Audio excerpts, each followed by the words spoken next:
It all started with what appeared to be a second false start.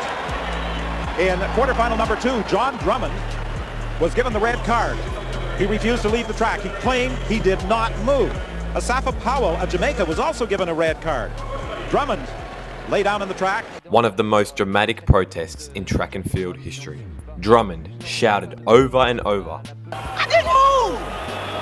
I did not move!" He checked the blocks, he argued with officials, and then he refused to leave the track. Literally lying down on the lane, stopping the entire race for nearly an hour. C'est effrayant, c'est effrayant, il y a des choses pires de par le monde, c'est clair, mais... The crowd loved it, booing the officials and chanting in support. This wasn't just a disqualification, this was a standoff. The year is 2003. The stage is the World Championships in Paris. Before Usain Bolt, sprinting was a kingdom of charismatic giants. Among them was Jon Drummond of the USA, a relay legend, a world-class starter, and the self-proclaimed clown prince of track. At 35 years old, he was a veteran, but still fiercely competitive. This championship felt open. The king, Maurice Greene, was wounded. The young gun, Asafa Powell, was unproven. For Drummond, this was a final shot at an individual global medal. But to understand the fury, you have to understand the journey. Drummond wasn't an overnight sensation. Hailing from Philadelphia, he was a workhorse, not a wonder kid. He learned his craft at Philly's Overbrook High School, the same as the legendary Wilt Chamberlain.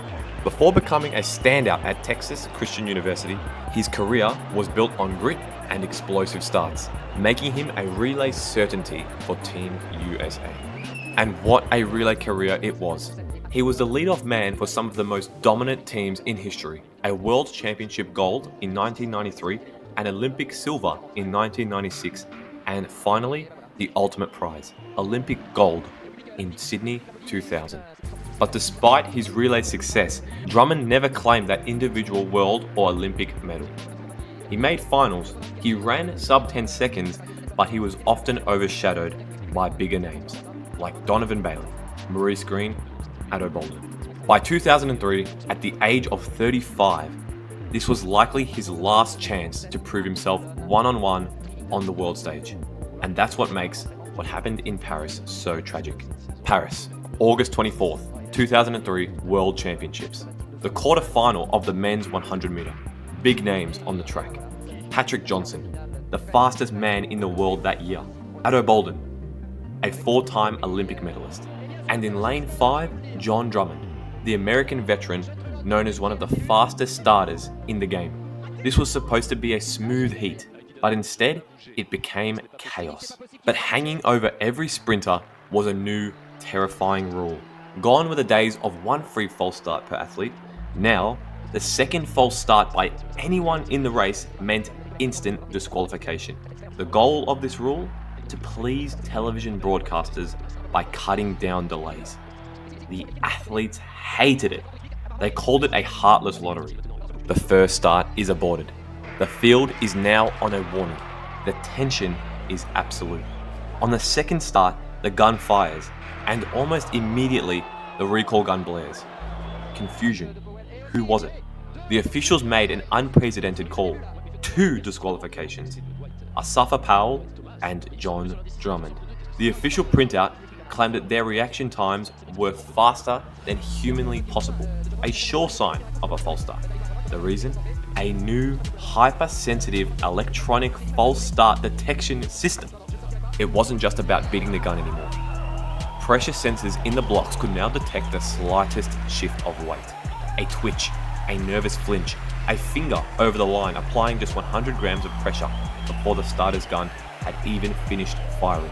The system deemed any reaction faster than 0.100th of a second physiologically impossible, an automatic false start.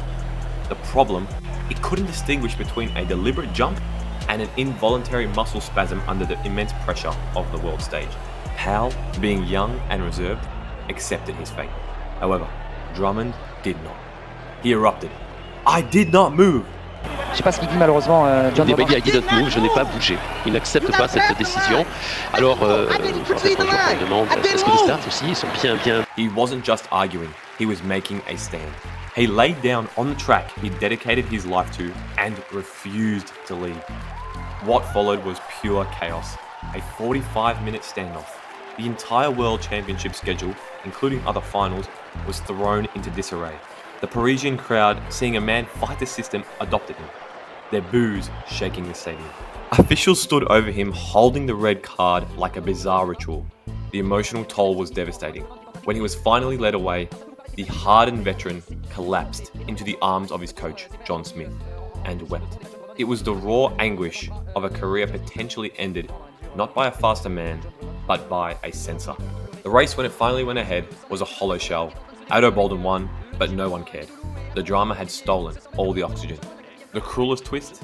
The world final was won days later in 10.07 seconds, a time Jon Drummond had already run that season. He was truly in medal contention. Drummond's protest didn't save his race, but it exposed a flaw in the rule. The IAAF realised this middle ground was unworkable, and just a few years later they implemented the even harsher but clearer zero tolerance rule we have today. One false start and you're out. Jon Drummond's protest directly shaped the modern sport. However, he never won an individual global medal. He became a successful coach, but knows his legacy is forever tied to those 4 words uttered in Paris.